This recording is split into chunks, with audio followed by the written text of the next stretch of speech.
Everyone, मैं रजनी आपका अपने YouTube channel the prawns world में स्वागत करती हूँ। आज के इस वीडियो के अंदर हम डिस्कस करने वाले हैं ई कॉमर्स के बारे में। अब ई कॉमर्स के बारे में शायद ही कोई होगा जो नहीं जानता होगा।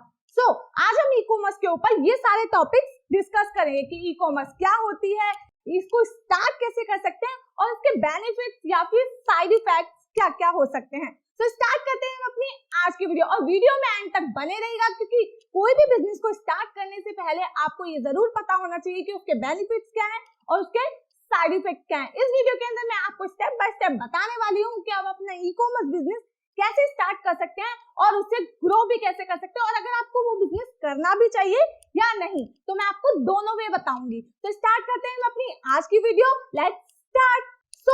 हमारा फर्स्ट पॉइंट है ई कॉमर्स क्या है।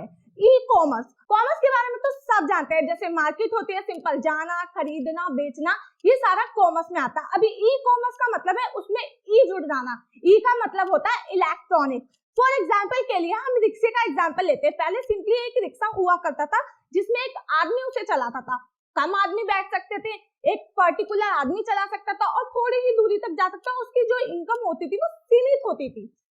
उसके आगे जुड़ गया ई, तो बन गया ई रिक्शा। अब ई रिक्शा जब बना तो उसके अंदर एक मोटर ऐड हो गई, उसमें ज्यादा लोग बैठ सकते हैं, वो कवर हो जाता है, उसमें सेफ्टी ज्यादा होती है, उसके इनकम भी ज्यादा होती है और उसे चलाने में मेहनत कम लगती है और वो ज्यादा इनकम कर पाता है। तो ई कॉमर्स भी सेम ही होता है, बस आपको घर बैठे बैठे आप आराम से अपनी शॉपिंग कर सकते हैं। अब देखिए पहले क्या होता था, आपको अगर कुछ खरीदना होता था तो आपको मार्केट जाना पड़ता था, जो बायर होता था उससे बातचीत करनी पड़ती थी, प्रोडक्ट पसंद करना पड़ता था, फिर जाके आप उसे बाय करते थे और फिर घर आते थे। अब उसमें आपका मतलब जाने आने का कॉस्ट हो जाता था, जो थकावट होती थी वो अलग होती थी, मेहनत अलग लगती थी। लेकिन ई कॉमर्स में क्या होता है, आप घर पे कहीं पे भी बैठे बैठे शॉपिंग कर सकते हैं। बस आपको अपना फोन लेना है और स्क्रॉल करते जाना है। आपके पास वहां पे ढेरों प्रोडक्ट होते हैं देखने के लिए, कोई भी बायर नहीं होता जिससे आपको बातचीत करनी पड़े, कहीं जाना नहीं पड़ता, तो आपको थकावट भी नहीं होती और पेमेंट भी इजीली हो जाती है। तो यही फर्क होता है कॉमर्स और ई कॉमर्स में। अब बात करते हैं कि ई कॉमर्स को कैसे स्टार्ट किया जा सकता है। ई कॉमर्स को स्टार्ट करना बहुत ही इजी है। यहाँ पर आप जीरो इन्वेस्टमेंट से ई कॉमर्स स्टार्ट कर सकते हैं। आपको सिंपली अपने आप को, अगर आप खुद का प्रोडक्ट बनाते हैं तो आपको सिंपली साइडों पर जाना है और अपने प्रोडक्ट को रजिस्टर करना है और लोग आपके प्रोडक्ट खरीद सकते हैं। लेकिन अगर आपका खुद का प्रोडक्ट नहीं है तो भी आपको टेंशन लेने की जरूरत नहीं है। आपको बस कोई थर्ड पार्टी को ढूंढना है जो प्रोडक्ट बनाती हो, आप उसका प्रोडक्ट होगा और आपकी थोड़ी सी मेहनत खाली, और फिर आप दोनों मिलकर ग्रो कर सकते हैं अपने बिजनेस को। और थर्ड ऑप्शन होता है कि आप ऐसे प्रोडक्ट बेच सकते हैं जो ऑलरेडी साइडों पर बिक रहे हैं, जैसे डिजिटल प्रोडक्ट हो गए, समथिंग लाइक दैट। अब हम बढ़ते हैं अपने थर्ड ऑप्शन के ऊपर कि आप अपना बिजनेस स्टार्ट कैसे कर सकते हैं। ई कॉमर्स के बिजनेस स्टार्ट करने के लिए हमारे पास बहुत सारे ऑप्शंस होते हैं, जैसे फ्लिपकार्ट हो गया, अमेज़न हो गया, मीशो हो गया, मिंत्रा हो गया, और भी बहुत सारी साइट्स होते हैं। इन साइट्स पे आपको सिंपली जाना है, अपने प्रोडक्ट को रजिस्टर करना है, आपको सिंपली अपने आप को एज अ रीसेलर या फिर रिटेलर रजिस्टर करना है और आप सिंपली अपने प्रोडक्ट बेच सकते हैं।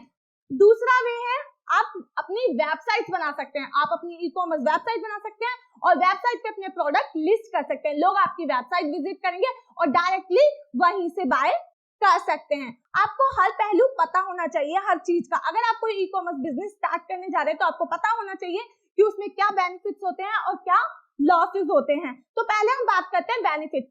अगर इसके बेनिफिट्स देखें तो आप इसको जीरो इन्वेस्टमेंट पे स्टार्ट कर सकते हैं। आपको कोई भी खास प्रोडक्ट ढूंढने या बनाने की जरूरत नहीं होती। ई कॉमर्स के लिए आपको जरूरी नहीं है कि प्रोडक्ट आपका ही हो, आप किसी और का प्रोडक्ट भी बेच सकते हैं। तो आप अपना ई कॉमर्स बिजनेस घर बैठे ही स्टार्ट कर सकते हैं। उसके लिए आपको कोई फैक्ट्री या फिर कोई मटेरियल कोस्ट की जरूरत नहीं होती, किसी थर्ड पार्टी की जरूरत नहीं होती, बस आपके पास एक स्मार्टफोन होना चाहिए और आप अपना बिजनेस स्टार्ट कर सकते हैं। अब बात करते हैं इसके साइड इफेक्ट्स की। साइड इफेक्ट्स क्या होते हैं, अगर आप अपने आप को फ्लिपकार्ट, अमेज़न, मीशो पे रजिस्टर करते हैं तो आपको रेगुलरली उस साइडों पर ध्यान देना पड़ेगा, आपको अच्छा वर्क करना पड़ेगा, और अगर आपने जरा सी भी अपनी बिजनेस में चूक दी तो आपको बहुत भारी लॉसेस हो सकता है। अगर आपने प्रोडक्ट गलत चूज किए तो आपके प्रोडक्ट नहीं बिकेंगे।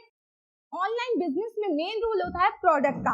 अगर आपने गलत प्रोडक्ट चूज किए तो शायद आपका बिजनेस शुरू होने से पहले ही खत्म हो जाएगा। फ्लिपकार्ट, अमेज़न, मीशो पे रजिस्टर करने की वजह से तो आपकी गुडविल नहीं बन पाती है, क्योंकि जब आप फ्लिपकार्ट पे अपने आप को रजिस्टर करते हैं एज अ कस्टमर, जब आपसे प्रोडक्ट बाय करता है तो वो आपसे बाय नहीं करता, फ्लिपकार्ट से बाय करता है। तो अगर आपका प्रोडक्ट अच्छा होगा तो भी वो फ्लिपकार्ट को ही उसका क्रेडिट देगा, अगर आपका प्रोडक्ट बुरा होगा तो भी वो आप फ्लिपकार्ट को ही ब्लेम करेगा कि फ्लिपकार्ट के प्रोडक्ट अच्छे नहीं होते। सो इसमें आपके गुडविल बनने में थोड़ा सा टाइम लगता है।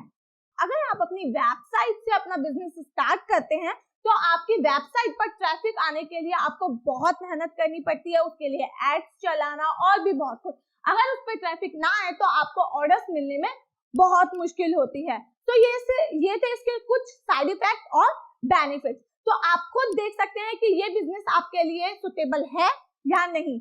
तो आज के वीडियो में हमने पूरा ई कॉमर्स से रिलेटेड डिस्कस किया कि आप अपना ई कॉमर्स बिजनेस स्टार्ट कैसे कर सकते हैं। अगर आपको कोई भी डाउट हो ई कॉमर्स से रिलेटेड या मैंने कोई इंपॉर्टेंट पॉइंट छोड़ दिया हो तो प्लीज कमेंट बॉक्स में मुझे कमेंट करके बता सकते हैं। अगर आपको मेरी वीडियो पसंद आई हो तो please like my video, share my video and subscribe my channel.